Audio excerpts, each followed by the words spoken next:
Well, good evening, everybody. Got a full house here tonight with President Philip, Treasurer and Secretary Pat, and Executive Member Joanna here to help us tonight run the show.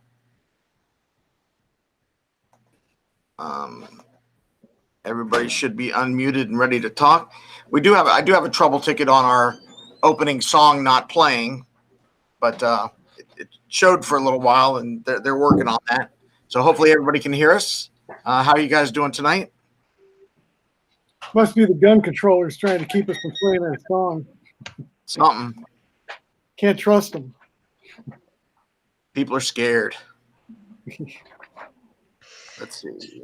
So, while Ed's playing with the controls there, I do want to remind people sharing is caring. Invite your friends to join us tonight for the live meeting. And if they can't join tonight, they can catch it later. Ed's recording the broadcast. It'll be on YouTube and on our Facebook page. And it's on both of those live right now. So if you know someone that's not on Facebook and they want to watch on YouTube, you can certainly tell them to go to our YouTube channel and they can check it right there.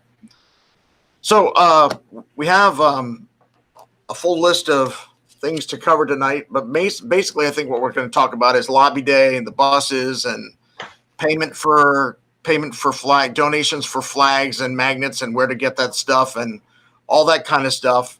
I think Joanna's going to help us out in the chat room a little bit. So if you see something from Joe, if she sees your question that you didn't hear answered, you might see Joanna answer it in chat. I'm having a little bit of a problem with that, so we'll just okay. Well, do not worry.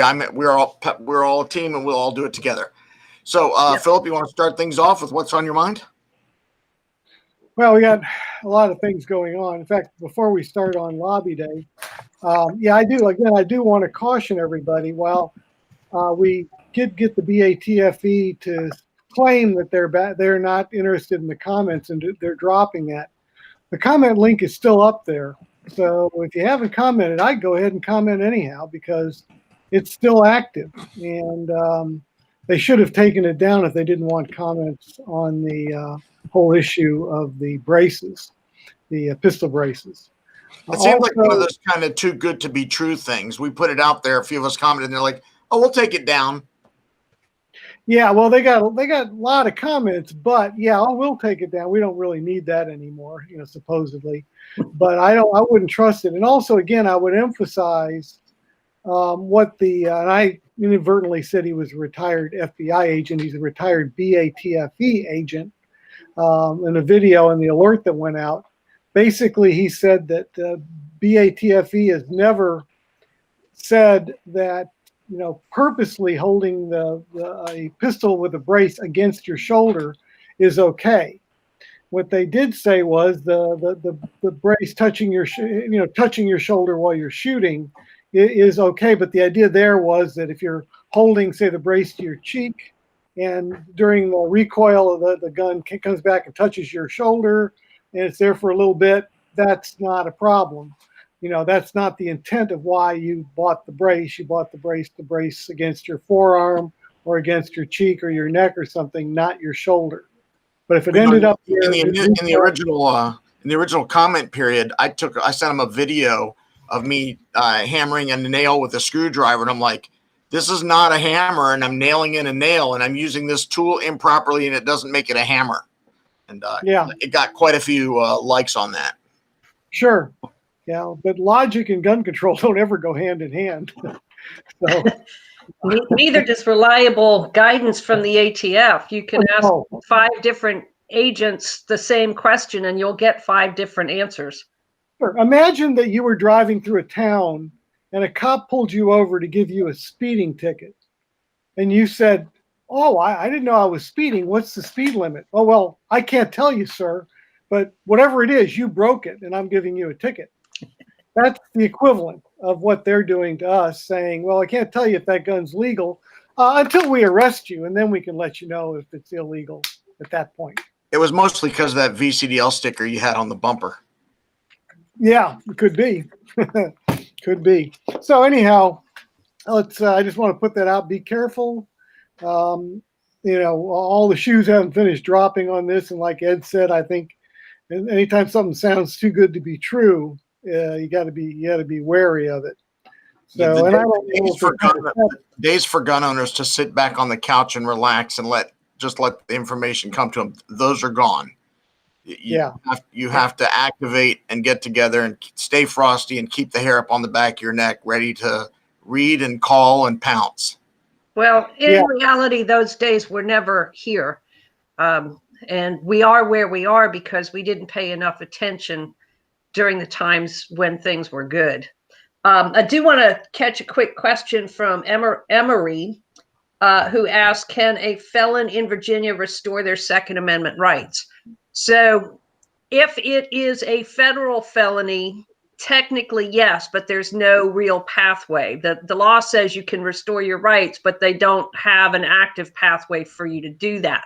If it's a state felony, then absolutely, and it depends on what state the felony conviction is in as to whether or not it can be you can get your rights back, have your rights restored, and what the process is. So in Virginia, there are specific processes to go through, and there are certain criteria that you have to meet, and none of us are attorneys. But if you email VCDL, we can point you in the right direction to get you the help to do that. I can tell you that speaking to one of our attorneys about this, again, if it's an out-of-state felony, you have to go to that state to get your rights restored. But that doesn't necessarily restore your rights in any other state. You'd have to do those states individually, including Virginia. Now, if it's a Virginia felony, the first thing you can do is have the governor restore your voting rights. That's the first step you've got to take. Once he restores your voting rights, then you can get an attorney and go in front of the circuit court to get your gun rights back.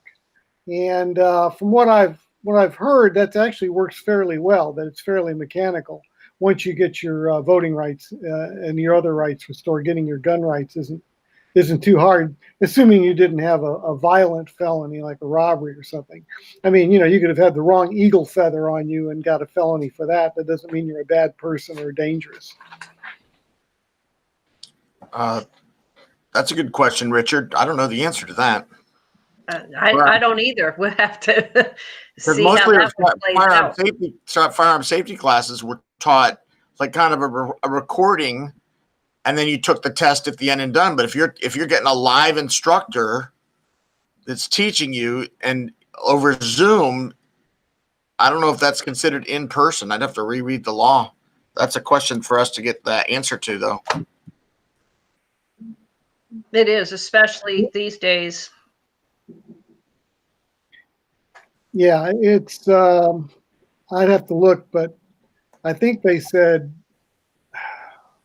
it might be in person or whatever, and it probably isn't going to be the case.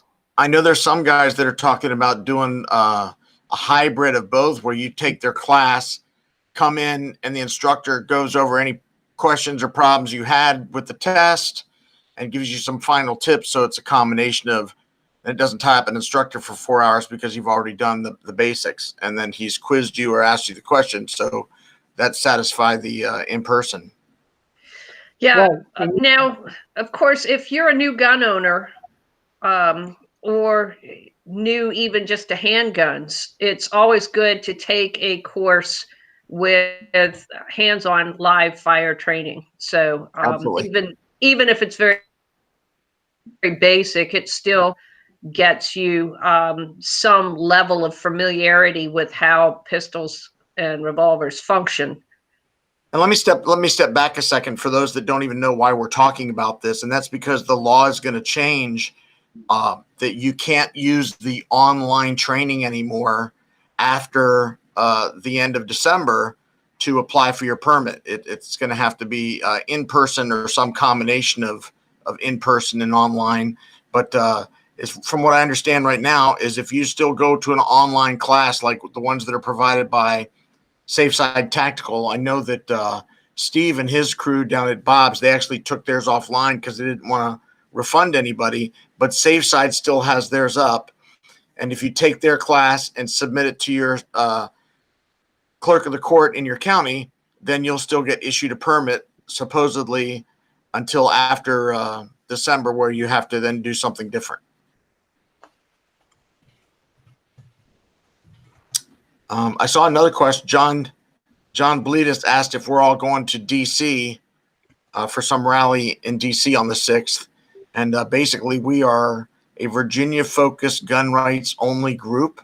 Many of our members do all types of things with all different other types of groups, but officially, VCDL doesn't fight the battles in other states besides Virginia.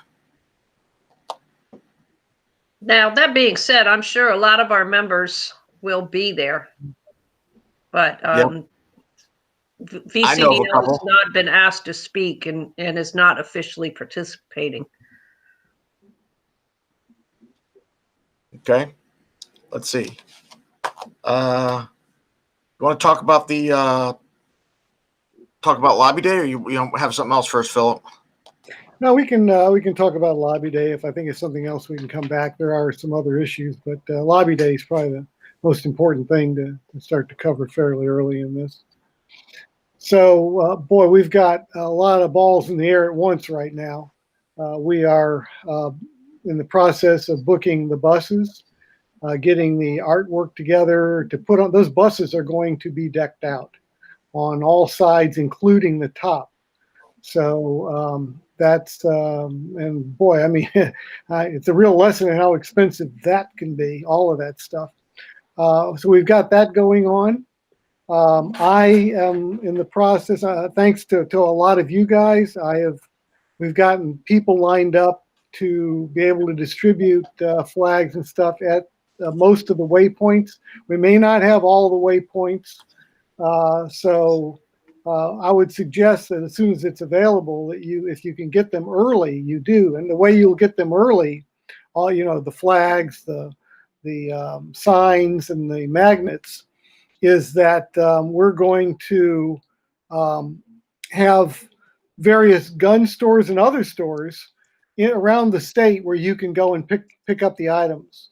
So, for example, you'll be able to, some of the places I've already confirmed with are, like, for example, in Hopewell, Liberty Firearms and Surplus, Dance's Sporting Goods in Colonial Heights. We have Guns and Stuff in South Boston, Knuckles Gun Works in Stanton, Clark Brother Gun Shop in Warrenton, Eastern Shore Outfitters, and I think they're in Exmoor. So that's just the beginning. I got the list together today, and at the very end of the day, like at 4 o'clock, I started making calls. And once 5 o'clock hit, that was kind of the end of the road for being able to speak to the people that make these kind of decisions. But for now, none of these places have anything yet. All I'm doing is lining them up so they're ready to receive the shipments.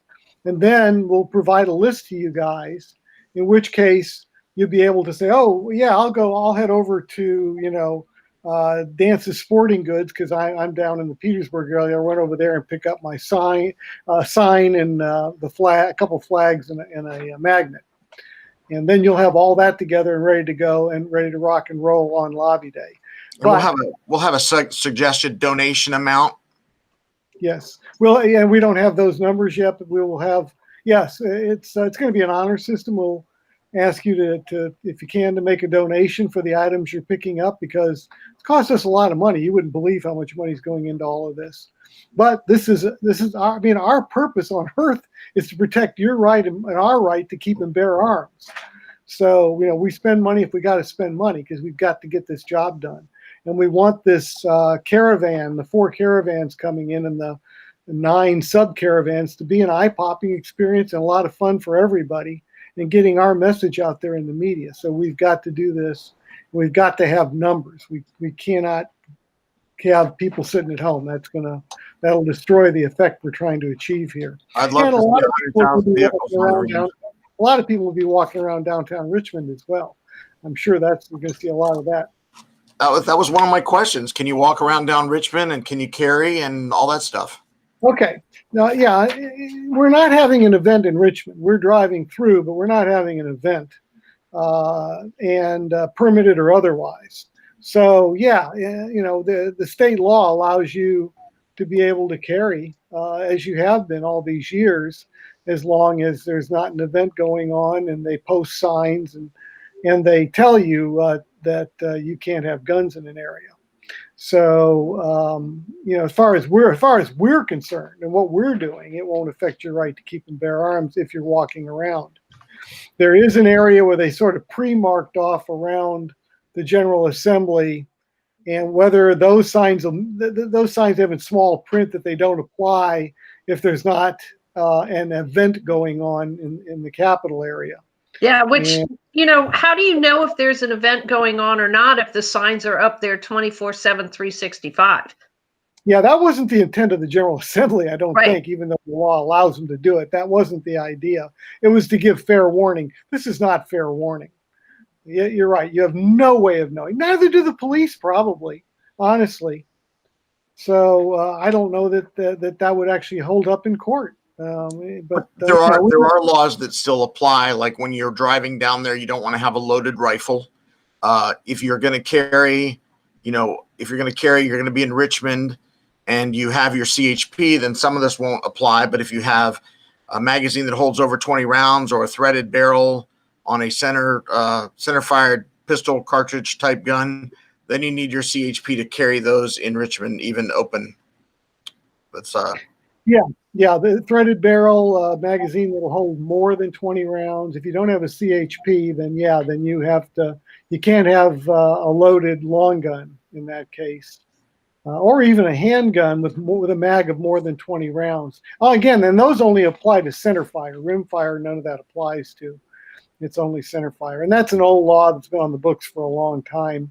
It only applies in some of the larger cities and counties in Virginia. So you do need to know that. We've put this information up there before. We'll try to do a reminder on that because, again, our goal is to fight for your rights and not expect any of you to go to jail. So we'll do keep that in mind. If you got a permit, you're pretty much golden. Somebody asked if I think Matt's asking any other groups using the time slots that they took from VCDL. There could be, there may or may not be. We don't know yet. And if they do, it would apply just to the area, the streets that kind of make a square around the General Assembly building. So if you're not on that area anyhow, there are no signs. It doesn't apply to you. And again, it's up to you. As far as we're concerned, we won't be triggering anything. If somebody else does, we won't know, and you're probably not going to know either. But you will know where the signs are posted. So one option is just to stay out of that area. Well, they also wanted to know. They wanted to limit the event. They sent us a notice saying if you still want to have your event, we are limiting you to 10 people. We are closing Capitol Square and we'll only let the 10 people on your list into Capitol Square. So send us a list of names of people that will be attending your event. And our response was not repeatable. Yeah, not waste of time. Tess Elshire was asking about 18-year-olds can't carry a loaded centerfire firearm. That's not true. With a magazine more than 20 rounds. Right. Oh well, the other snag in that is that stupid threaded barrel. Mm. So if you got a flash suppressor on the barrel, then if it's threaded where it could take a suppressor, then you, if you're under 21, you can't carry it. But if you don't have that, you could have a long gun that doesn't have such capability, or if you've got one of the guns that was during the assault weapon ban, I had one of those where the suppressor was welded, pinned to the barrel, then that doesn't count. The threading doesn't matter in that case because the suppressor doesn't come, the flash hider doesn't come off. So, but yeah, I think those under 21 need to be real careful in what rifle they choose if they're going to open carry a rifle. Yep. There's been a few questions about what constitutes loaded. Yeah. And again, the state isn't really clear about that. The only definition of loaded that I know of was in the hunting code, and had a round in the chamber kind of thing. But my suggestion would be not to have a loaded magazine in the gun if you're going to have an unloaded gun, and certainly not a round in the chamber. But that's for long guns. That doesn't count. For long guns, not true for hand. Count for AR pistols are not long guns. Correct. And if you've got your permit, this doesn't apply. And if you don't have a threaded barrel and you don't have your permit, then as long as it's less than a 20 round or less magazine, you're okay. We really need to get rid of all this stuff. We shouldn't have to sit here and split all these hairs and say, oh, well, if you do this, but don't do that. It's all stupid. And I'm sick of it. And I know you guys are. We need to get rid of this stuff. It's all silly. It doesn't accomplish a darn thing except make it, put people like you and I in trouble over a simple mistake, not evil intent. Yeah, kind of like the A.G. Herring's statement on ghost guns that he said, made a comment, something to the effect of ghost guns severely inhibit the prevention of crime because they don't allow the guns to be traced. Well, if you think about it, guns are only traced after they're either recovered from a crime scene, or somebody loses it and somebody else finds it, or the gun is stolen and recovered later and then they trace it. So the crime potentially has already been committed. The trace doesn't prevent any crime, and it very rarely actually solves a crime. It just leads back to the original purchaser of the gun. Yeah, it would be the rare case that the purchaser of the gun committed a crime and left his gun laying at the scene and had it traced back to him. I mean, the odds of that are so tiny. Again, it's not worth having any of this. Right. We should just go back to how it used to be. You want a gun, you go buy one, and we're done with it. Right. And oh, by the way, all of these guns were originally made by somebody from absolutely nothing but raw materials anyway. So, and that's perfectly legal. So, yeah, he's trying to act like this is something new or whatever that they have to. It's forever you've been able to make your own guns. So heaven help us all. Somebody makes it so that it's convenient to do it. Still, you got to do the work. You got to do it right, or you could ruin the gun. It's very easy to ruin one when you're making your own. Even with these kits, you don't follow the direction just right. You get overly carried away with the drill or anything, anything like that, and you've ruined it. But still, they make it convenient. And oh boy, well again, they want to ban guns. So everything to the other side is going to be an emergency. It's going to be, oh, we cannot tolerate this. Oh, look at this. It's always been that way. It'll always be that way. Well, they use lies and misleading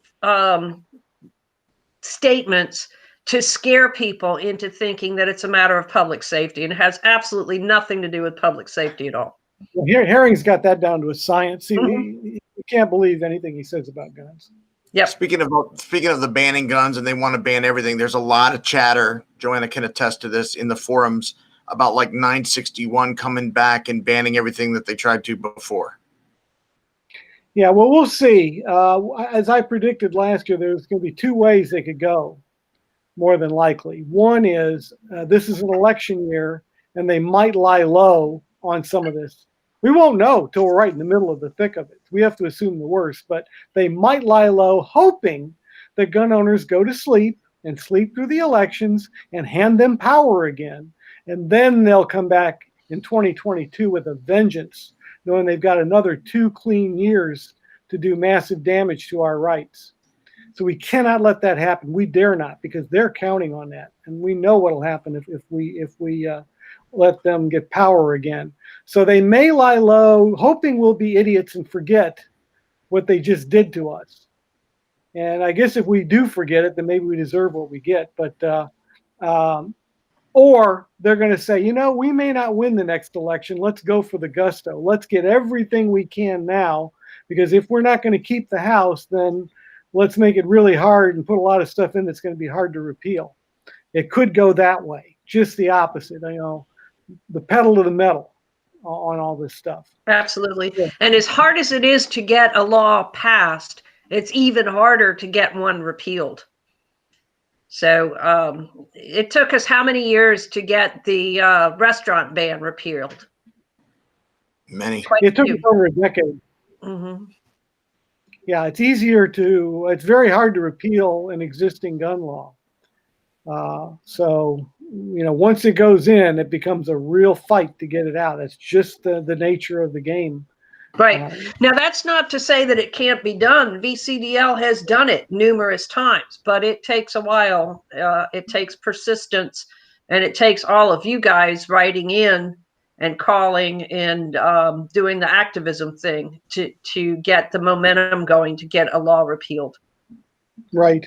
And by the way, while I see this, somebody's asking about if you have a non-resident Utah permit, should you keep that up to date? Yes, absolutely.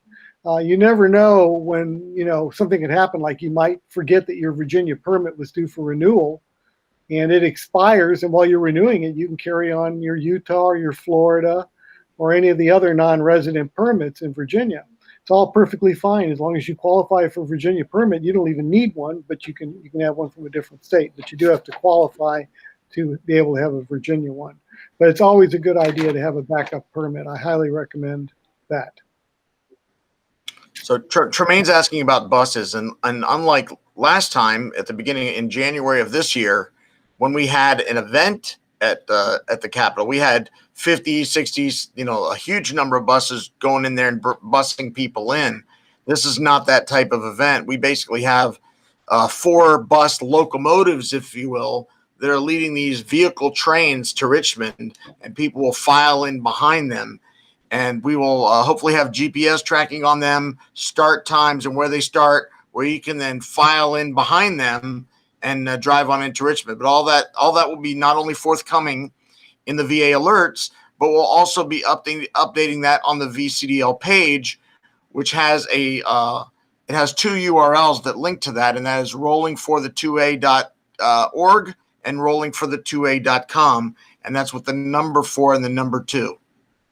And that's and the buses are there for people that can't drive for whatever reason, and you'll have to catch the buses at their starting point, which is going to be there are 4 buses. One will be coming from Stanton. One will be coming from Fairfax Government Center. One will be coming from Emporia, and the last one will be coming from Hampton. Now, there are other caravans and stuff, but those won't have buses. Those sub-caravans won't, but the 4 main ones do, and you'll have to catch them. We're not going to have them pulling over at waypoints picking people up, so you'll need to at least make your way to one of those areas. Now, let me note that there are other gun stores and other businesses are looking at doing their own buses. So you may have other opportunities, and I'm encouraging those companies to deck their buses out. Maybe they don't have to go to the extent that VCDL is. But again, every vehicle and every bus, every truck, whatever's in the caravan needs to have something on it. So when somebody glances at it, they know it's part of a gun rights caravan.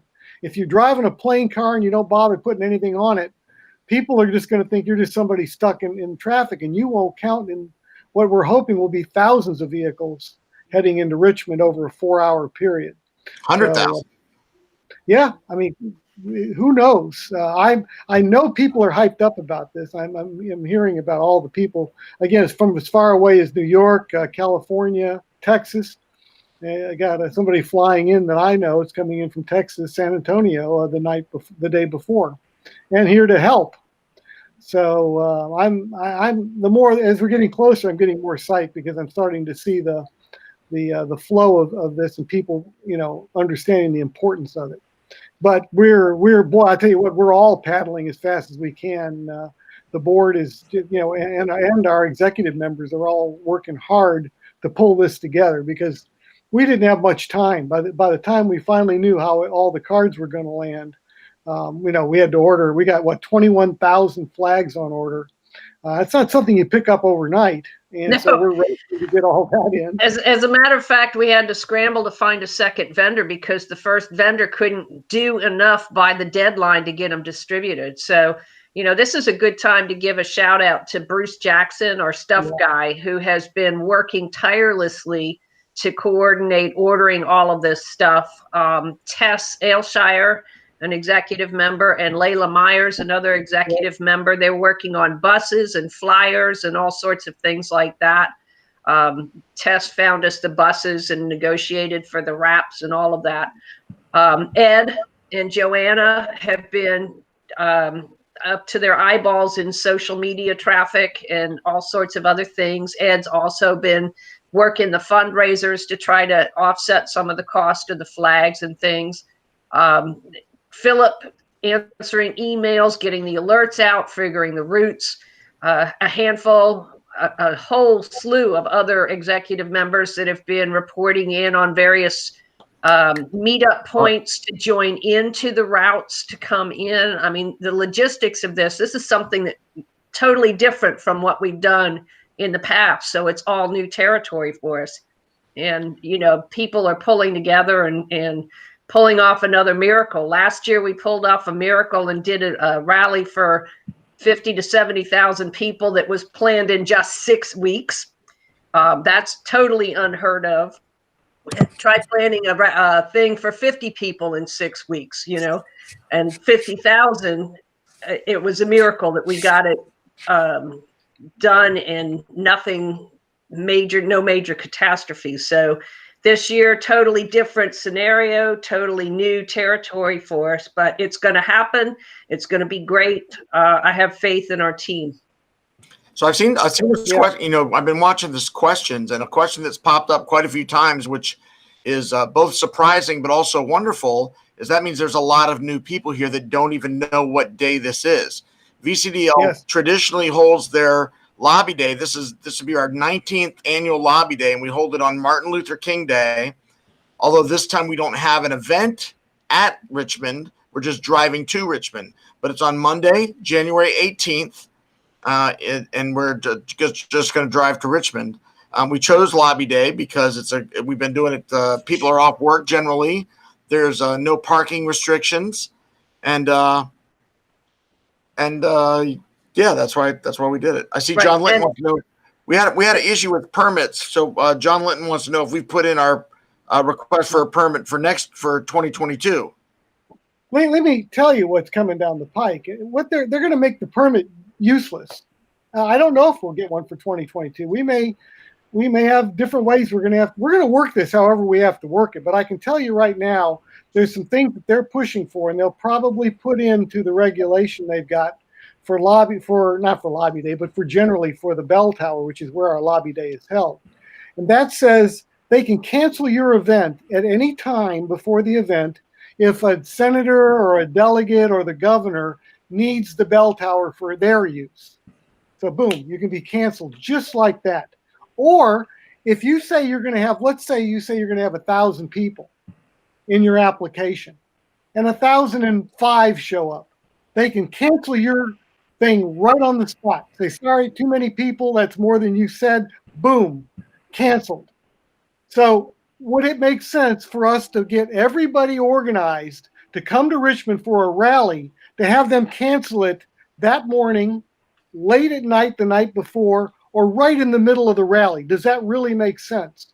And from my point of view, I cannot imagine wasting your time coming out for something like that only to have them cancel it. And by the way, you have to use their sound system, which they can pull the plug on at any time. Yeah. They're doing this on, look, I get frustrated when I have people say, well, Lobby Day didn't do anything in 2020. That is such a crock. And let me tell you something. If it didn't do something, why would they be going through all of this trouble to shut us down this year? Why would they do that? Because it had an effect and they didn't like it. No, we didn't stop everything, but boy, howdy, they did not like it. They realized that this put a monkey wrench in what their real plans were. So Yep. we dodged some major bullets, major bullets. I'll give you an example. One of the things they were trying to do was let localities completely control carry. I mean, conceal carry and open carry completely. So Richmond could have said, you know what? We're not issuing any permits and we're not honoring any concealed carry permits, period. No more concealed carry. They could have done that. I can go on and on. We stopped a whole bunch of stuff. But they want to stop us desperately, and we cannot let them, and we will not let them. And so I don't know what 2022 is going to look like. At some point when we get a real governor and get a decent General Assembly, we'll try to fix all this stuff so we can go back to where the people can speak once more freely and not have the government coming down trying to shut us down. Right. That's not the way it's supposed to be, but that's... And so that's why we decided to do what we're doing this year. The way we're doing it, we get to call the shots. We get to set the rules. We don't have to, other than the carry laws that are already on the books and have been for decades, we don't have to conform to some arbitrary rules made up by a government agency on the fly that can change on a whim after you get everything set up. So it's in the first place, the General Assembly is not going to be in the Pocahontas building. And even if they were, they're not going to let people into the building. They're not letting people into the Science Museum where the Senate's meeting. The House is supposed to be meeting virtually, which is in our favor because I've heard from a few House members now who say that they will be attending session from their vehicles while they are in our Rolling for the 2A procession. And we'll see how many of them show up. But I know a couple have told me personally already that they were planning to be there. So if you have a delegate that is gun friendly, ask them if they're planning on being in this procession. Go ahead and put a little pressure on them. Say you can attend session from your vehicle, have somebody else drive, and attend remotely while you're supporting the VCDL. You know, Pat, you touched on something when you talked about the sound system that they can pull the plug. And we do have some things up our sleeve as far as getting the words out and speakers. You know, we're talking about streaming and broadcasting so you can listen on your phone or podcast, and more information on how you'll be able to tune into what we've got to say and who our speakers are. That will be coming. I also saw someone scroll by, and they're exactly right. And that was, you know, Joanna and I take the brunt of the social media. Like, what are you going to do? March around and drive around in your cars? You guys didn't do anything last year. Philip and I laugh at them all the time because these are people, many of them are out of state, that are afraid that's what's going to come to their state if we don't stop it here in Virginia. And they're trying to ship us pallets of tar and feathers, and they're just going, you guys got to do something down there. And the bottom line is we killed over 60 really, really bad gun bills, and we watered down the rest. So if you run into the social media or you're chatting with people and they're like, VCDL didn't do anything while they're down there, you're talking to someone that is totally misinformed. And the last thing I want to do is I just want to check and make sure that Joanna's mic works, because I haven't heard a peep. Are you okay? Oh, she's muted. Hang on. No, you're muted. There. Now you're unmuted. You good? I'm good. Anything to add? Works good. Works good. All right. So yeah, we're lining up speakers for Lobby Day. Again, they'll be streaming. So while you're driving in your car, you'll be able to listen into a whole variety of speakers that have been invited. You know, Guns and Gadgets, Jared Yanis. In fact, he's going to come down the day before, and I think he and I can go out to dinner. We've both been wanting to meet each other for quite a while. Cam Edwards, you know, Dan Wass, Jan Morgan, Alan Gottlieb. We've got a whole long list of people because we're not constrained anymore by, Right. oh, you've got 1 hour, and 1 hour, we're cutting you off. We don't have that anymore. Right. So you understand, by them forcing us to go this way, they've actually freed us from a lot of chains that they had around us that we've now shaken off and said, fine, we're carrying guns. We're going to be there in big numbers, and we're going to have as many speakers as we want, and they're going to talk as long as they need to talk. So we'll be broadcasting throughout the entire 4 hours, and probably an hour before and an hour after, maybe even more during that time for those people that are coming long distance. But you'll be able to listen in, and maybe we'll even do, I don't know yet. I'll have to talk to the social media people like Ed and you know, and so forth, as to maybe we could have people even calling in, reporting where they're at and what's going on, what they see. We're going to be asking people to take pictures and send them in. We're going to have thousands of citizen journalists out there. You guys can document what's going on. Here's what the group looked like in Roanoke as they were waiting for the caravan to come through. And here comes the caravan. Yep. You know, you and guys so can forth. Facebook Live. You can make recordings and send them to us. All sorts of things. And you know, back to the naysayers, the people that say, "Oh, you guys are just taking a knee. You're giving up. You're caving in to their demands." You know, Virginia and BCDL has been in much tougher spots than this. And when you're in a tough spot, you do whatever's necessary. You adapt, you overcome. But I don't know how many of you people, you members and followers remember back when Virginia was a May issue state, and you had to go before a judge and beg for a permit, and they could charge whatever they wanted to charge. And they could say, I don't like people with brown shirts, so I'm not issuing you a permit. Or I don't think women should have guns, so I'm not issuing that permit. Or you haven't demonstrated to me a great enough need. So what they're saying is your life is not worth defending. So VCDL actually is the organization that changed Virginia from may issue to shall issue, and got the law to specify what the requirements were. And if you qualified and you applied and you paid, and the fee was set so that they could not charge more than a given amount, they had to issue you that permit, and they had to do it within 45 days. And then Doug Wilder came along, and there was the one handgun a month law, and VCDL got that overturned. Now we have it back, but we will get it overturned again. So yeah, and they didn't want to exempt permit holders this time around. Right. We had the exemption when we got rid of the law, but we again, thanks to Lobby Day, permit holders were exempted again. Again, that Lobby Day paid. I can tell you, it paid off big time. Absolutely. And I can't tell you how many times we've heard from senators and delegates that said, what did you put out? My phones have been ringing off the hook. My email box is so full, I can't even get through all the messages to find the one or two from some other senator or delegate that I need to look at. So, you know, you guys do have power when you band together. And we do have a major influence on the General Assembly. If we didn't, like Philip said, they would not be going to all of these extreme measures to try to block us. But they won't block us. We will be persistent, and we will overcome these hurdles that they've thrown down. Hey, how many gun organizations, law-abiding gun organizations have had a governor declare a state of emergency because they were simply having a rally? Right. I mean, where did that ever happen before? You know. And just a peaceful rally. It works. They're very much. Let's see.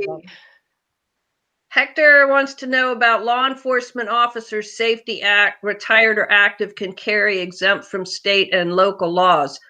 I don't know about that one. You can email questions@vcdl.org, and we can put it to the legal team and get back to you on that.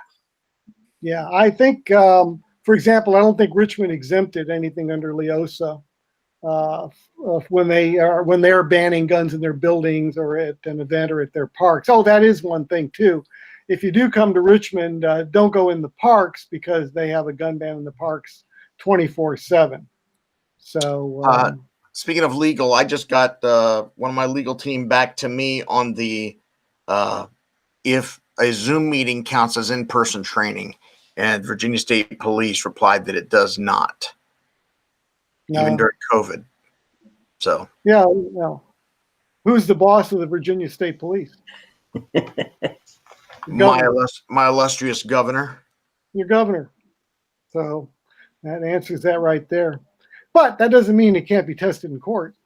That's true. Or maybe it could be tested with a summary judgment where nobody has to be charged with anything or has to be turned down. Might be able to go to court and say, I fear that I could get in trouble for taking this course or that it wouldn't count. Maybe we could get a ruling on that. Because what the General Assembly was looking at was not having the interaction between the teacher and the student to be answer questions, to maybe observe them doing stuff. That's my new mask, COVID compliant mask that's coming via Amazon. The one I just saw one that I really like that I'd be tempted to steal the thing. It says defund gun control. I like that. That's a good one. Let's defund gun control if we're defunding stuff. Leave the police alone, defund gun control. Right. Let's see Yep. this. So one thing I do want to take the time to mention is membership. We're working on some new advancements for members, so stay tuned. I'll have more updates on that as we go along. We will be getting a new website with new enhanced features, so I'll update you on that. Philip, you're laughing at me. Get somebody comment about what they have on their mask. Sorry. Oh, okay. So the other thing is gift memberships. There is a gift membership in our online store now that you can use. We tried to make it a little easier until we get the new website up and running, where it will be uber easy to do gift memberships. But for now, you can do them through the online store. They make a great late Christmas present. I know one executive member whose face is on the screen who gave several gift memberships right around Christmas time. And he's done that a lot in the past. But we are working on a bunch of things. I also buy these challenge coins in the store, and I give these out a lot. People really like these. Yeah. And a lot of people throw them in their pocket with their change, and then when they go to make change, and you pull out your change to give someone 53 cents back, and you've got this in your hand, and they're like, "What's that?" Oh, that's pretty cool, and it gives you a reason to talk about the organization. If the gun on your side wasn't half. As Philip said, we've got major expenses this year with Lobby Day that we don't normally have. So if you do want to help fund that, Ed has a GoFundMe up on Facebook, or you can go on our website and click the donate button and help out with some of the cost for buses and wrapping the buses. There's no way that we're going to even come close to recouping the cost of the buses, but we felt that it was important to have them leading the processions and wrapped with our message so that everybody knew what was coming down the road. Yeah, absolutely. And somebody asked about whether our membership cards would be something we could fit in our wallet. Yeah, that's they are. So. Yeah, the new membership cards are actually plastic now and not paper. And on the back, they have a shooter's wheel, so to help diagnose your shooting malfunctions if you are pulling to the left or the right or up or down. And that was another thing that Bruce Jackson did. He designed that and did a lot of work coming up with those new cards to make it better for you guys. So if it does happen to get wet or something, it doesn't disintegrate in your wallet.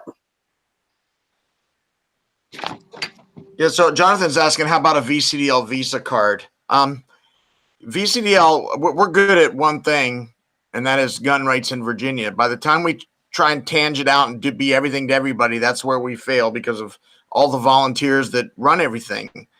We are working on another organization that's going to be a different type of nonprofit. So you'll be able to sign up as VCDL as a charity for safety and things like that, so that when you buy on Amazon, that a couple points go to VCDL for that. But that's in the works. But I don't know that we're into the credit cards and everything else yet.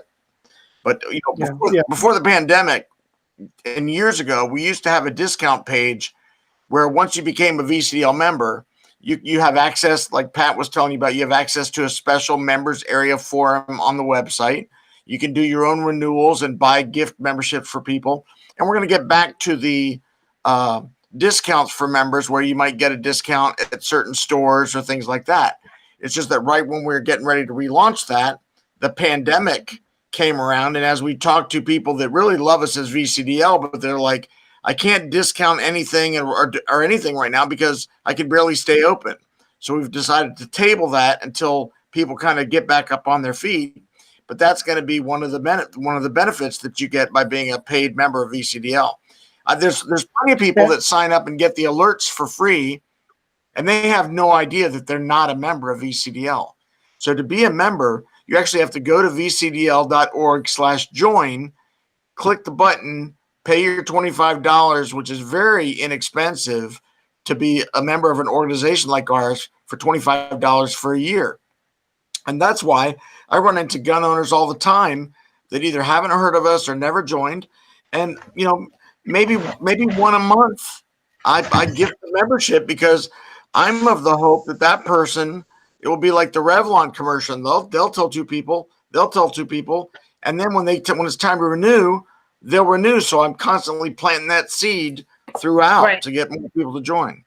And in addition to that neat card, you also get one of these stickers, and a sticker that looks like this. And you get the carry card that tells the carry laws for the year. So a couple things flashing by here on the chat. Somebody wants a Gun Saves Live 3x5 foot flag. We have flags on order. We've ordered 90 of them. So they're going to be, I think one will have the VCDL Minuteman on it, our logo, what you're seeing on my shirt kind of thing, and microphone's in the way, or the Gun Saves Live. So those are coming, but we're only ordering like 90 of those. We're ordering 21,000 of the smaller ones that go on your window, that hook into your window on the top of your car.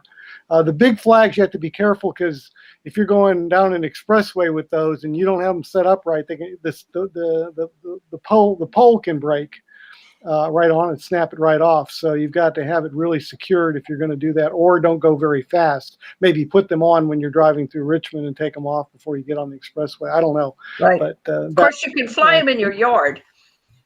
True. And I found a company called Anley that I make flags with, Anley flags. In fact, they've made plenty of flags for me that I fly behind my motorcycle. They've made this banner that's behind me and the one that's behind Pat.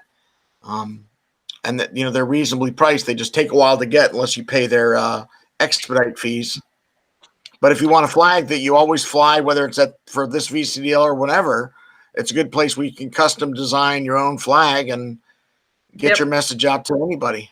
They'll be available. The VCDL flags will be available on the store before too much longer. So Bruce has put in orders for them, both 3x5 and the car flags.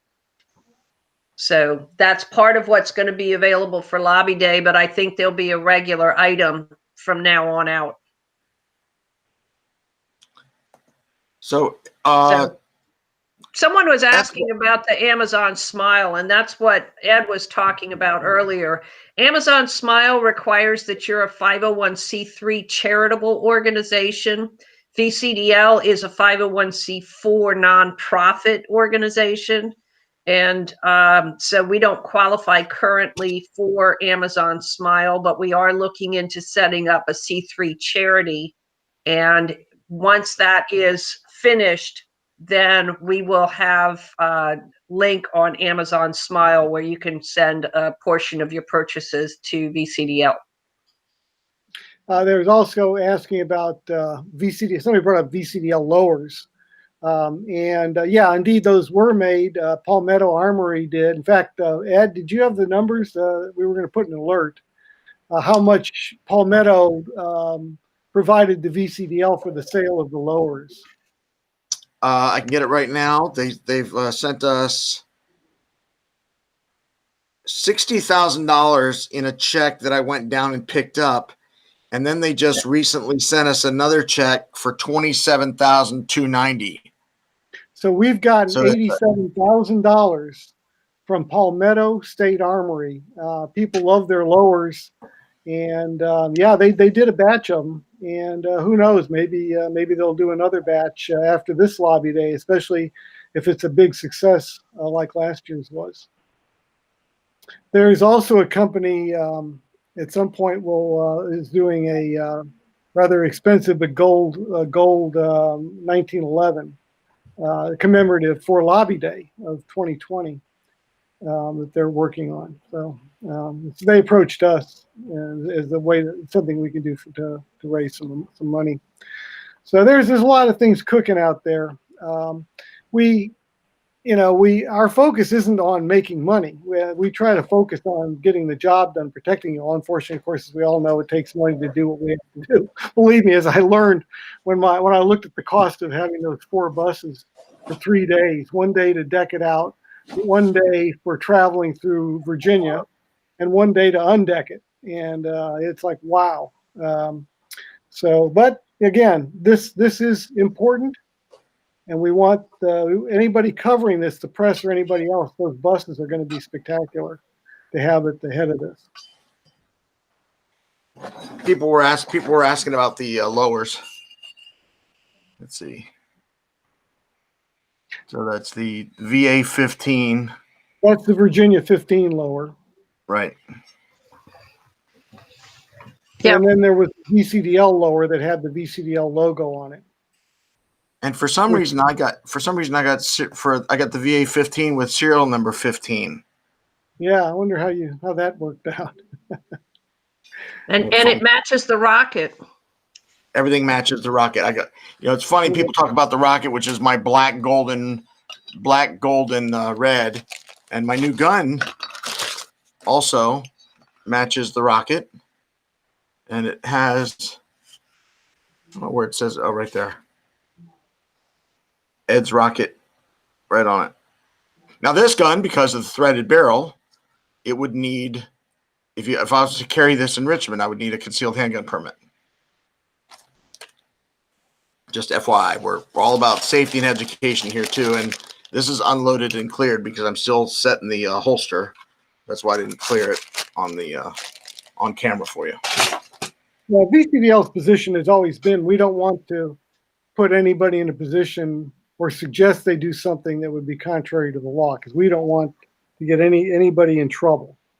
If what somebody does on their own, if they want to ignore something and carry somewhere they shouldn't, that's up to them. But we're all about making sure that our members don't have to go through any legal nightmares. So right. People are asking, we also try to educate our members on what the law is. I'm always impressed on how much our members know, and we're frequently getting emails where a member went to, say, renew CHP and had to educate the clerk of the court on what the law actually said. And we really do have a well-versed group of members, and I'm proud of all of you guys. Oh, yeah. People are asking about I thought were spectacular. People are asking about the logos in case they have their own vinyl printing machines, and about our logos and if they're copyrighted and all that. And Philip, correct me if I'm wrong or misspeak. They are registered logos. I know for a fact not only are they registered logos, but the Gun Saves Lives is a registered trademark. And as VCDL being the trademark owner, we've always allowed anyone to use it as long as they use it in a supportive, nice manner. If someone decides to deface our logos, then we can legally go after them as the owners. But if you're printing up the logo to put on your flag to participate in our lobby day training, that's exactly what it's for. How they get a clear copy of the logo, I don't know if we have that on the website or if we want to put that on the website, or if people want to print their own stuff. I've had a few people contact me directly, and I've sent it to them. We've got the logo we have is a vector drawing. What that means is if something is a pixel-based drawing, if you try to blow it up, it becomes blotchy. All your detail goes away. With a vector drawing, it's literally got the commands on how to draw an image of any size. So you can take the image we send and blow it up as big as you want, and it'll still be crystal clear. And so that's what we did with all of our logos to make them useful when blown up to a huge size, as we'll probably be seeing on the buses. So Martin was asking how to get something VCDL and printed on his plate carrier. We have patches available in the store, different size patches, both the VCDL logo and the Gun Saves Lives. So that's probably your best bet. Yeah, you can get it put on there. That would be the best bet. Those we do have. One's like a big 10-inch one. I think like a. Yeah, you used some of those on your motorcycle jackets, didn't you, Ed? Yep, sure did. I'm trying to see if I have it available here. Yeah, so there's a 10-inch patch that looks like that you could put on the front of your plate carrier. And that 10-inch, I think here it is on someone's motorcycle jacket right there. Not the best way to see it, but that's $25 for a 10-inch patch. So you can tell, the patches are expensive to make. We're not making money hand over foot. We're just trying to cover our costs and put the word out there about our organization. Right. And if anybody wants to get shirts, hats, anything like that before Lobby Day, now is the time to put the order in. The post office has been excruciatingly slow, and Lobby Day is the 18th, so we're 3 weeks out. So get your orders in now. Go to vcdl.org and click on gear, and you can order things on the website. I just put a link to the store in the chat just so you can take a look.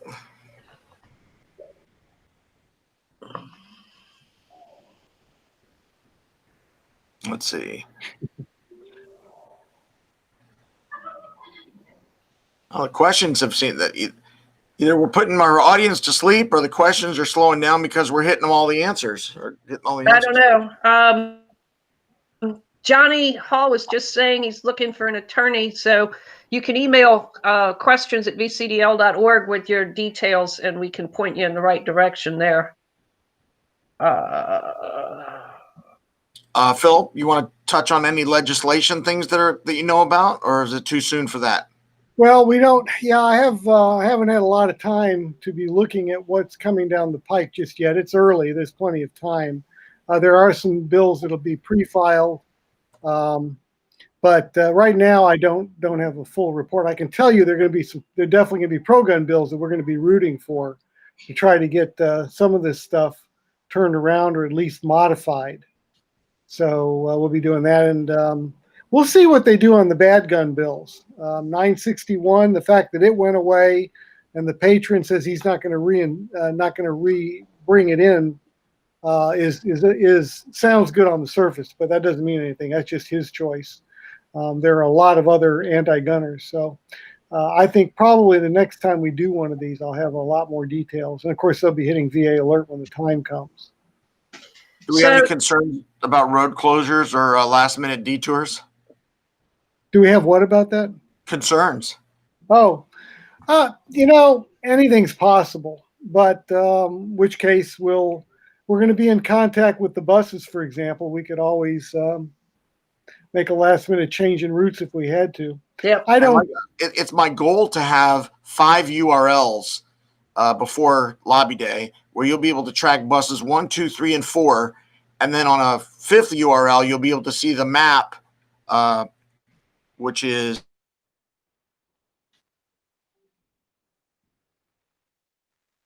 So while you're doing that, Ed, James Davis was saying if a convoy wants to come from Oklahoma to Richmond, how can they get supplies, stickers, wraps, etc.? wraps, I don't know, but flags and stickers and other supplies, you can email Bruce at vcdl.org. He's our stuff guy, and he'll get you hooked up. Or go to the VCDL gear page, vcdl.org, click on the gear icon, and order things online. The flag should be online shortly, but we're still waiting for them to get here. By the way, while we're talking about that, that reminded me, we are going to change one, or actually two of the sub caravans, and these would be the ones from the northern neck. The waypoints are all the same. That's not changed. What's going to change is how those sub caravans will merge with the main caravan. I had them going up to Fredericksburg and merging there with the main caravan coming out of Fairfax. Well, in talking to somebody that lives in the Northern Neck, they said, "Yeah, but that's it's like 50 miles out of the way to get to Richmond." So he sent me a better way to go, and instead, we'll be all the waypoints are the same, except instead of heading to Fredericksburg, they're going to go from Tappahannock down to Ashland to Greentop. They meet in that area. So they'll be meeting right in Richmond as the caravan comes in there. That's going to change some timing, which I'll have to work out. I haven't had a chance, but so that's if you're in the Northern Neck, that part will probably change. Just the fact that you won't be going to Fredericksburg, you'll be coming down to the Ashland area and merging with the caravan there. And unfortunately, that's probably, like I say, that's probably going to mean I'm going to have to redo the timing and try to figure out what to do to get you down there at the right time. So unfortunately, that's a mess I'll have to deal with. But I didn't want to send people too far out of the way if it's already going to be a little bit of a drive. So. Right. And I will also say, if you hear a bunch of people saying, "Oh, Antifa's going to be there," or, "Oh, there's going to be a riot," or, "Oh, there's going to be this, that, and the other," unless you hear it coming from VCDL, take it with a grain of salt, because we will no doubt see the same kind of scare tactics that they tried to use last year. And last year, it probably did scare about 10 to 20,000 people away. So just imagine if they hadn't claimed that there would be all this violence and everything, and everybody that was planning on coming originally had actually showed up. We would have had well over 100,000 people there. Easy. Yeah, and if they hadn't declared an emergency and caged off, Richmond can burn down, and that's fine, but we show up and they have to put up a cage. Mm-hmm. But if they hadn't done all of that stuff, and we didn't have this one guy and his buffaloes, I don't even know who this guy was, but he apparently had a lot of followers. And he had the one where the buffaloes are going off the cliff, and how the Indians did that, and that's what we were doing, and all this. None of what he predicted came true. None of what anybody predicted on the violent side, none of it came true. Oh, but there was a guillotine there.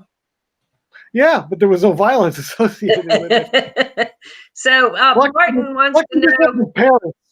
Martin wants to know, how are we going to ensure, well, maybe it's not Martin, but somebody was saying that, how do we know that the vehicles won't be vandalized by Antifa? There's no guarantee ever. So the only guarantee in life is if you're born, you're going to die. So and taxes, but everything else in the middle, there's no guarantees. So if you're going to park somewhere that you can't see your vehicle and it's got flags and stuff on it, might be smart to take the flags off while you're not with your vehicle.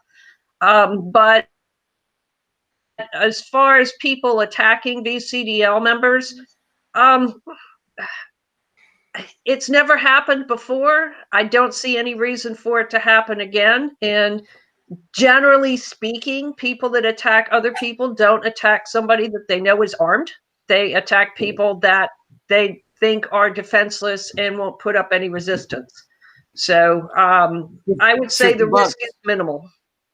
$50, you can put on your own dash camera or a body cam like Philip and I do and walk around and get some really cool footage when you're down there. This is a Miu Fly civilian body cam. Yep. Yeah, the one that we used was Patrol Master was the name of the one. I think they're the same though, aren't they? Hold yours up. I don't know. It looks the same. Yeah. Yeah. Probably all made by the same guy, and they just stamp them with different names. Yeah, but they work really well. I mean, those of you that saw my the video I put out on the Lobby Day series, one of those included my body cam video the day of Lobby Day, and the audio, the video was beautiful in that. So no, it really shows you. It shows you how much respect Philip has, and how many people love him and like him, and when he walks through the crowd and you hear 40,000 people yelling at him about how great he is. And you know, they didn't know he was going to wear that body camera and broadcast it. So it's really a cool video to watch. Absolutely. But I tell you, it's really humbling too, to see the people that, I don't want to say support, because you guys are VCDL. VCDL is truly grassroots, and it's only as good as its roots, and that's you. So, you know, when we say VCDL got the shall issue laws passed, and VCDL overturned one handgun a month from the Wilder years, and VCDL repealed the restaurant ban. It's not me or Ed or Philip or Joanna. It's all of you working together as a team. And that's what makes VCDL effective. And it's really humbling to see the number of people that put out that kind of effort. Absolutely. I just put up Philip's link in the chat of his body cam video. So grab that and share it. You know, if you can't fall asleep, you know, don't watch that, because that's pretty exciting video to watch. But, you know, if you're just sitting at home bored one day, watch that, and you might learn a lot and really just see what it was really like, especially if you didn't make it. Yeah, you got to see a little bit of the inside things going on. One of the great moments in there was when I walked up. I was heading to go speak. We were getting ready to actually start the rally, and I ran into Senator Obenshain just outside of the Capitol building, and his reaction looking at that crowd was priceless. You'll just have to watch that. I forget, that's like 10 minutes in, but it really, in fact, I called him and I said, is it okay if I just leave that in the way you said it? I mean, I don't, mute out anything. He said, no, it's okay. I said, all right. But it was wonderful seeing so many patriots. It really, I mean, I'd never been around so many at one time. It was absolutely incredible. Everybody nice. I didn't meet a single person that had an unkind word to say, except maybe about the governor. But well, you can't fault him for that. Yeah. But it was wonderful, and I'm hoping that we'll see, between the people wandering around Richmond that choose to do that and those driving through in the caravans, or both, and again, by the way, on the caravans, feel free to circle Richmond if you want. I mean, if you decide your caravan's done, you want to do your own thing. And I'm telling people from Central Virginia, you've got the most flexibility because you're right here. Right. You don't have to get up at dark 30. On the other hand, you could arrive early and walk around if you want, or you could drive around Richmond in circles with your flag waiting to catch up with one of the buses as they arrive. Or you could go to a waypoint, help out there, wait there, and then merge when the buses come in. You got a lot of options. Right. And, people coming from the far corners of the state or out of state can drive up to Charlottesville or somewhere below Petersburg, or maybe Fredericksburg or something like that, and get a room overnight, and then catch the caravan at one of those points and ride in the rest of the way. And if it's too much to do the round trip, you can always stop in Richmond and grab a bite to eat. Visit one of the restaurants that's always supported us after Lobby Day in the past, and then get back in your car and drive home. There's a restaurant called Paddo's downtown near the General Assembly building, and they volunteered to, if we wanted to have materials there to hand out. I didn't think we necessarily need that downtown Richmond. I figured people would have what they need by the time they get there, but they're very two-way friendly. So if you're looking for a place to have a sandwich or something, Pato's supports your rights. Right. So, and JoJo's Pizza has always welcomed us. Yeah, JoJo's has been very nice. They're just just down the street from the Capital Ale House has always been very friendly. Yep. So there are definitely some places there that there'll be restaurants and restrooms and stuff to use. But as a matter of fact, when we did the Innsbruck protest and they tried to ban us from the grounds up at Innsbruck, Capital Ale House said, "Well, you can come and use our grounds." So they've always been very supportive. A lot of wonderful patriots out there. In fact, some of the people that were volunteering their little company as a place to hand out materials. Mm-hmm. Everything from an antique emporium to automobile repair places, truck parts, just all kinds of companies that volunteered. At the end, whether we use all these companies or not, we're going to thank them all in an alert just because they stepped forward to try to help. We're not going to ship to all of them because we don't need to divide our inventory up that much. So we're only, if I've got Richmond, for example, I've got so many in the Central Virginia area is jammed with places that we can use. We're not going to use all of them, but it will be nice for the people in Central Virginia because again, you guys have the ability, since you're right here, to get your stuff ahead of time and get out there early, start making circles around Richmond, drive through downtown, walk around if you want, all that stuff. And so you're going to have quite a few places, hopefully none too far away from you, where you can pick up your materials, your flags and so forth. Right. I'm looking at counting on Central Virginia to do their part in this. Yep, and Richmond is full of a lot of historical sites. A lot of them are not open to the public right now because of COVID, but it's a beautiful city, a lot of nice architecture and so forth. So it is a nice place to walk around and take in the sights. Yeah, we'll see what happens with traffic ultimately. But again, we're going to have I'm going to have a scout vehicle going ahead of one of the main caravans, and maybe we'll do them for the other caravans. And one of the caravans is going to have a scout vehicle going well up ahead, surveying Richmond, surveying the roads, and reporting back to me. So we're gonna have him, maybe multiples, helping me. Basically, we're going to have a command center that will be getting input from a variety of different things, so that we can, in case anything comes up we have to handle. And we'll have communications with the buses. We'll be tracking the buses. We're going to be pretty high tech in this whole thing. So we're going to take full advantage of all that technology. And it'll be good for you because now you'll be able to hear all the speakers without, I think last year our speaker system wasn't doing very well. A lot of people couldn't hear very well. And yet everybody was very patient and nice. Even throughout all that, but this time it'll be a little different. You'll have, and you'll be able to get sort of up to the minute any kind of important news or anything you need to know about from us. We'll be sharing it. Right.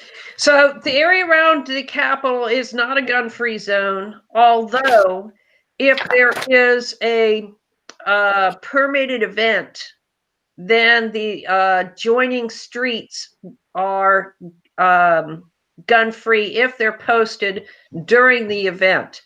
Now, Richmond has seen fit to just go ahead and post in case there's an event, and the signs say that it's a gun-free zone if there's an event. But we touched on this earlier. How on earth do you know on Broad Street if there's something going on in Capitol Square when you can't see Capitol Square? So I don't know that that's even enforceable, but no, the entire city is not a gun-free zone, but the Richmond parks and the Richmond city buildings are.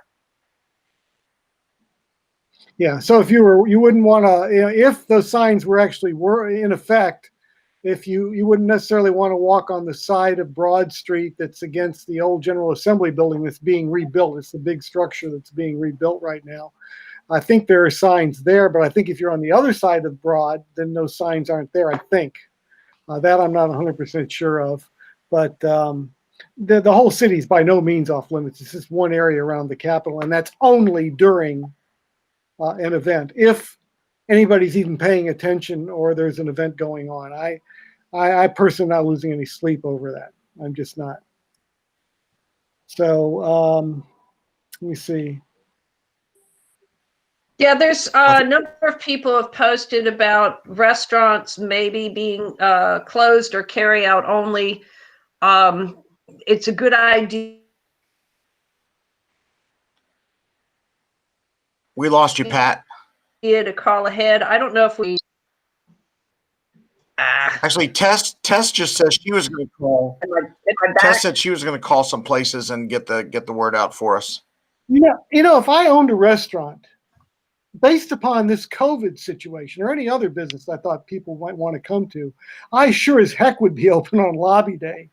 I mean, when else are we going to have a crowd that massive looking for places to eat, places to even if you made like 3 different kind of sandwiches, like you had a turkey and you had a ham and you had a tuna fish, and just $5 a piece as you went by, as opposed to trying to take orders for thousands of people. Absolutely. This would be the time. If you got a store downtown Richmond, that would be the day to have it open. Absolutely. So let's hope that a lot of them do that. I bet they do. I know this year in January, I see it's not quite yet 2021. It seems like it was 50 years ago, but Lobby Day 2020, there were some stores closed and some were very, very concerned about all these gun owners. And when it was over, every restaurant that I saw was raving about how wonderful everybody was and how none of it was a big deal, and everybody was so nice and polite in their restaurant. And I guarantee you, when the other restaurant owners that closed that day read that, they were kicking themselves for having missed all of that business. Yep. Gun owners are pretty good tippers too. Now, to contrast that, some of the peaceful rallies that we've seen lately have actually burned out buildings, and there are some businesses that are still closed because of the damage done by those peaceful rallies. So that's why we suggested that maybe somebody volunteer to call around. Just have the restaurants that are going to be open to email leadership and let us know, and we can get a list together. So yeah, maybe if Tess is calling around, maybe I'm sure she'll provide us with a list. But yeah, we can maybe put something up on the website saying, hey, if you're hungry, here's the places to go. Right. Like I say, Paddles will be one of them. JoJo's Pizza. There'll probably be a bunch of them. But we'll try to put that up there so that you guys have a place to eat. Otherwise, bring a sandwich with you or something so that you've got some food. Yeah. If you're like me and you're diabetic and you don't have a choice, you might want to bring something. Well, I've been going to almost 90 minutes. Do we want to wrap? And I think what we talked about earlier, and we normally have had the general membership meeting once a month, but I think we got to the point where maybe we want to do it like every 10 days or something like that, and then maybe another one right before Lobby Day. So not to put you on the spot, Philip or Pat, do you guys want to pick a day for the next one of these so people know when to tune in? Yeah, we'll just put that up. I absolutely think we need to have one between now and Lobby Day, and one probably the day before Lobby Day with the last minute update. Like you want to do one like on January 7th, Thursday, January 7th? Let me look at my calendar. That's probably going to be okay. I've been trying to keep. Is that the day the session starts? No. Whoa. I'm not sure. I think they start the 13th, don't they? Yeah, I think she's right. Let me see. I don't know. I don't have it on my thing, but the 7th would work for me. I only have one appointment that afternoon, so. Okay. Well, then we'll fire up this Facebook, YouTube live machine again at 8:00 on the 7th of January next year. It seems so far off. Yeah. And from us at VCDL, we certainly wish all of you out there very happy and safe New Year, and we look forward to seeing you on Lobby Day. And we, if you haven't renewed, go ahead and renew. You can go to the vcdl.org website and go to the top right corner and sign in and renew yourself and buy some gift memberships and grow the organization. Yep. And that'll get you your little plastic card that you guys were talking about. Yes, and it used to be that you could make a donation while you were renewing in one transaction. I apologize, that's not possible anymore. But once you join or renew, you can click that little donate button and donate either to VCDL or to the PAC. And right now we've got, like Philip said, a lot of expenses. So any little bit helps, even $1 helps us out. So I hope y'all had a wonderful Christmas, Hanukkah, Kwanzaa, whatever you celebrate, and a beautiful new year. Let's hope 2021 is a vast improvement over 2020. So somebody posted online that this is the first time going into the new year that hindsight really will be 2020. So I heard the next year is going to be worse because 2020 will be 21 and we'll probably be drunk. Tess wanted to make sure that we knew that she's going to be calling some restaurants so that people don't have to do double work. And then Tess will provide that information to leadership. We will publish it. And then if there's restaurants on there that she didn't call, then you can update us with that. But that way people aren't, yeah, thank you, Tess. Yeah, thanks, Tess. Yeah, she's wonderful. Tess does a lot of work, not just behind the scenes, but with writing the newsletter and booking the buses, going around and making the phone calls. It takes a lot of people to run an organization as smooth as we do it. So we just, we don't always pat ourselves on the back, but we certainly see the work that people put in, and we appreciate it and thank them for that. Yep. Yes. Yeah, that's what makes this organization tick. People like Tess. Well, again, Happy New Year to everybody, and we'll catch you on the other side. And we're gonna have an eye-popping rally. Again, I think we made history literally with the last one. I don't think there was ever a gun rally as big as the one we had. And let's beat that record. Let's beat it. Yep. All right. Good night, everybody.